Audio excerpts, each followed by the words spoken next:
يا حبايبي يا رب تكونوا بخير. جايب لكم عرض النهارده فوق فوق الممتاز، واللي مش هياخد العرض ده يا جماعه هيندم. ليه بقى؟ لان النهارده جايب لك اتش بي 840 جي 5 بيجي بمعالج كور اي 5 من الجيل الثامن برامات 8 جيجا دي دي ار 4 وعرض 256 اس اس دي رامات وعرض قابلين للزياده. اللابتوب يا جماعه بيجي بكارت شاشه انتل يو اتش دي جرافيك 620 اب ومعاك لغايه 8 جيجا. اللابتوب بيجي بشاشه 14 بوصه فول اتش دي 1920 في 1080 الوان صريحه. اللابتوب حرفيا جديد زيرو. الخربوش عندنا ب 1000 جنيه. اللابتوب بيجي بكيبورد باك لايت وفي بصمه وفي فيس اي دي، واللابتوب سليم جدا يا جماعه زي ما انتم شايفين. في كل المداخل اللي انت هتحتاجها، في مدخلين يو اس بي 3 مش 2، في مكان للفيزا وفي مكان تايب سي واتش دي ام اي ومدخل لان ومكان للصوت، ومجهز ان هو يركب له شريحه. اللابتوب حرفيا يا جماعه حاجه بسم الله ما شاء الله من شركه سي ان سي، وموجود منه كميه. لو انت مهتم اكتب تم وهتسمع سعر ما حصلش من شركه سي ان سي لارخص جهاز كور اي 5 جيل 8. اللابتوب ده يا جماعه بتيجي تستلمه من عندي بالشاحن الاوريجينال، ده الشاحن الاوريجينال بتاع الجهاز، وبديك كابل باور وبديك ستيكر عربي وماوس وبديك شنطه محترمه جدا، والشحن عندنا مجانا لحد باب البيت. لو انت مهتم اكتب تم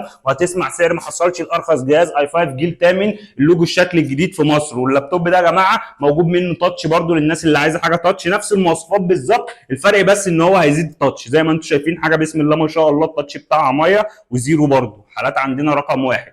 شكرا.